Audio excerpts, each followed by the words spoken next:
Assalamualaikum warahmatullahi wabarakatuh. Nama saya Candika Fatia Khairunisa dari kelas TPLI dengan NRP 60142310772. Kali ini saya akan mempresentasikan tugas ETS mengenai pengolahan nutrien pada air limbah berupa nitrogen dan fosfat. Contoh industri yang saya gunakan adalah industri pengolahan susu.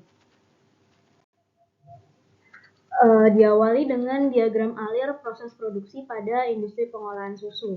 Yang pertama adalah pengumpulan susu, di mana susu dikumpulkan dari peternakan atau titik pengumpulan susu yang sudah ditentukan.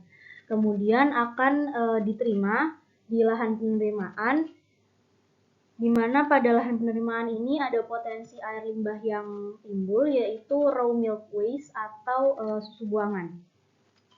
Sampel susu kemudian akan diuji kandungan lemak dan proteinnya, added water, tingkat keasaman, dan lain sebagainya. Hal ini untuk memastikan kualitas susu yang akan diproses di tahap selanjutnya. Kemudian, susu akan disimpan pada suhu 4-6 derajat Celcius, dilakukan pada milk silos, atau di Indonesia umumnya digunakan penyimpanan dengan cara dipanaskan dengan suhu tinggi. Kemudian ada proses penyaringan susu dari pasir, debu, dan tanah sebelum proses lainnya dimulai. Kemudian ada proses penyaringan krim. Penghilangan krim dari susu dengan sentrifugasi diikuti dengan standarisasi penambahan kembali krim untuk mengkostumisasi kandungan lemak pada susu. Kostumisasi krim ini nantinya akan menghasilkan produk-produk susu yang berbeda seperti susu cair atau keju atau yogurt. Setelah proses penambahan krim tadi, kemudian diikuti dengan pasteurisasi suhu tinggi untuk menghilangkan patogen dan dilanjutkan pengemasan dan penyimpanan susu sebelum didistribusikan. Dalam diagram alir proses produksi ini ada beberapa air limbah yang dapat timbul, antara lain tadi limbah buangan susu yang reject atau yang tidak sesuai untuk proses pengolahan ataupun untuk produksi dan distribusi. Kemudian ada lumpur, sisa krim, pasir, debu, tanah. Ada pula air limbah pencuci, bekas pencucian, yaitu dihasilkan dari pencucian alat-alat yang sebelumnya digunakan untuk mengolah susu atau menampung susu. Terus juga ada air limbah proses. Berikut merupakan detail tiap jenis air limbah yang dihasilkan. Air limbah proses ini biasanya dihasilkan dari preliminary steps, dari proses pendinginan. Kemudian air limbah pencucian ini dihasilkan dari pembersihan reaktor produksi. Air limbah ini bisa mengandung reagen atau deterjen ataupun cairan pencuci yang digunakan untuk mencuci. Terus pH air pencuci ini cenderung ekstrim sehingga termasuk air limbah dengan pencemaran yang berat. Kemudian ada raw milk waste atau susu buangan.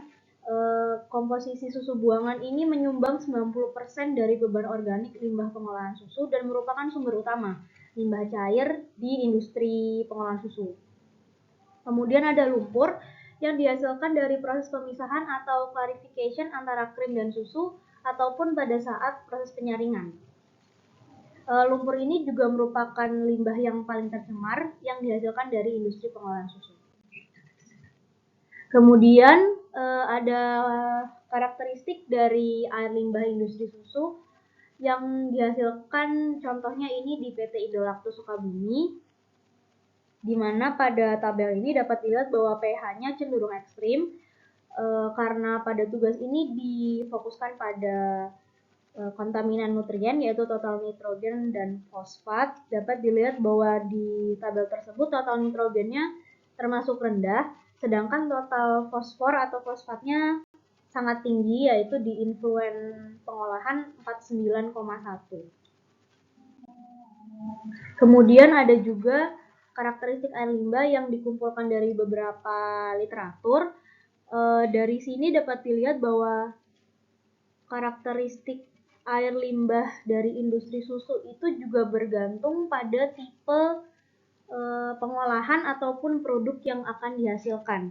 Jadi nilai fosfor dan nitrogen pada masing-masing tipe itu sangat bervariasi namun cenderung tinggi.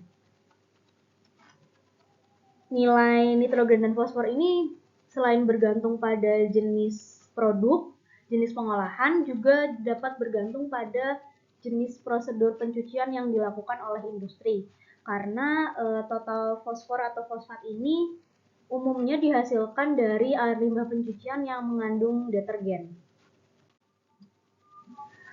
Selanjutnya ada sumber nitrogen dan fosfat pada industri pengolahan susu. Yang pertama, untuk nitrogen sendiri bersumber dari protein susu atau milk proteins, contohnya seperti kasein. Sumber utama limbah cair di industri susu sendiri adalah buangan susu tadi atau raw milk waste, di mana raw milk waste ini pastinya mengandung protein susu yang sangat tinggi. Protein susu sendiri tersusun dari 40% amonium dan 60% nitrogen organik. Sebagian besar milk protein ini hadir dalam bentuk asam amino.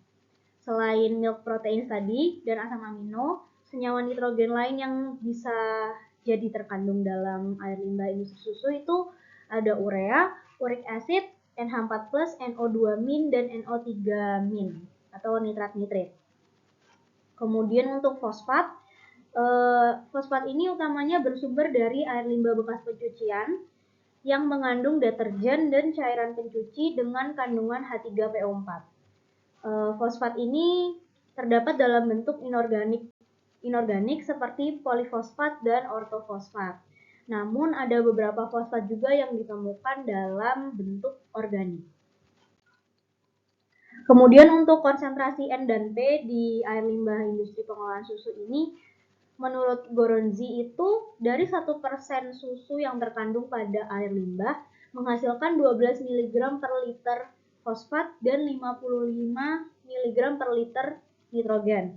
Sedangkan menurut Slavov tahun 2017, air limbah industri susu itu konsentrasi total nitrogennya berkisar antara 4-6% dari BOD dan total fosfatnya sekitar 0,6-0,7% BOD.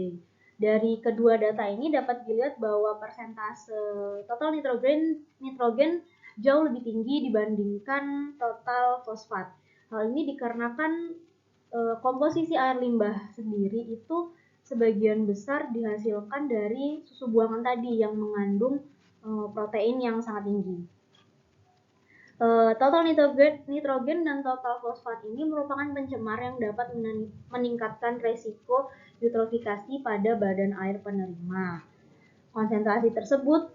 Konsentrasi sebelumnya ini yang disebutkan oleh Goronzi dan Slavov adalah konsentrasi yang dianggap cukup untuk melakukan proses pengolahan biologis dan untuk pertumbuhan bakteri yang berperan dalam oksidasi polutan. Hal inilah yang mendasari kenapa kandungan nutrien yang tinggi itu biasanya lebih cocok diolah dengan pengolahan biologis, meskipun tidak menutup kemungkinan untuk diolah dengan pengolahan yang lain seperti kimiawi. Selanjutnya ini ada opsi pengolahan, sumbernya dari EPA tahun 97, di mana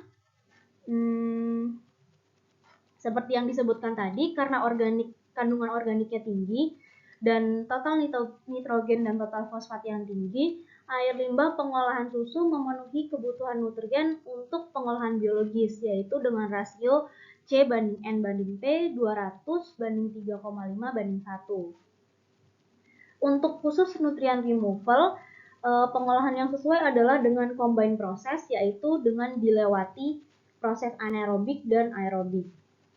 Kalau dari bagan EPA disebutkan bahwa dari influent dairy wastewater itu harus melewati pengolahan mekanis dulu. Salah satu contoh pengolahan mekanis yang dapat dilakukan adalah dengan menggunakan screen, yaitu bertujuan untuk remove atau menghilangkan suspended solid atau padatan-padatan yang besar sebelum diolah ke pengolahan selanjutnya.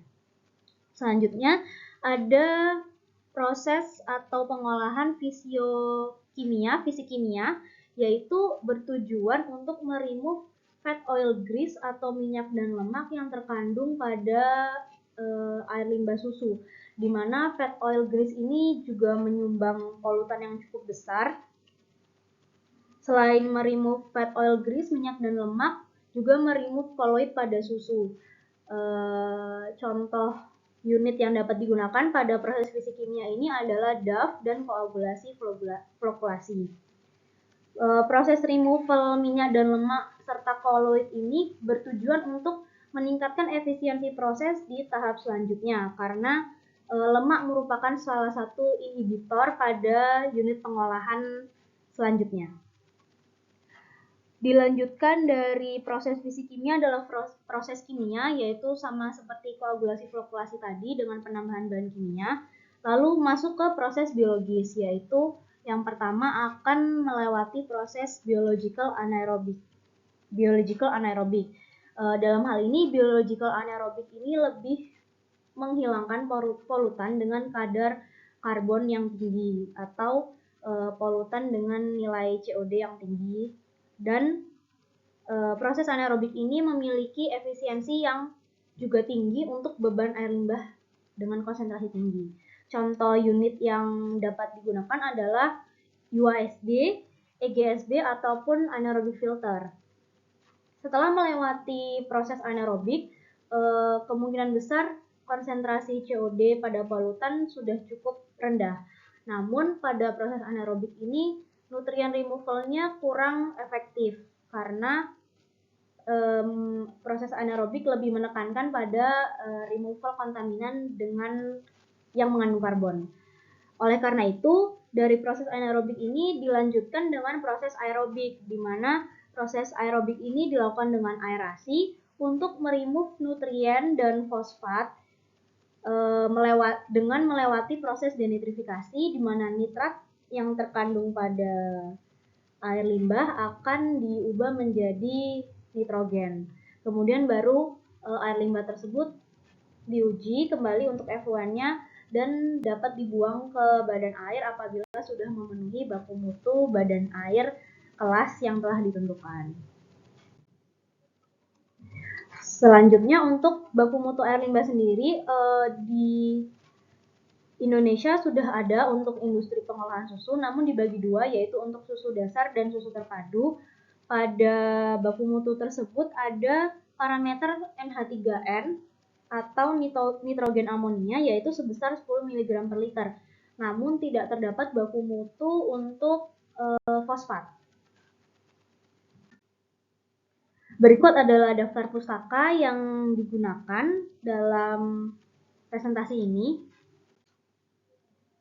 Sekian dari saya, terima kasih. Wassalamualaikum warahmatullahi wabarakatuh.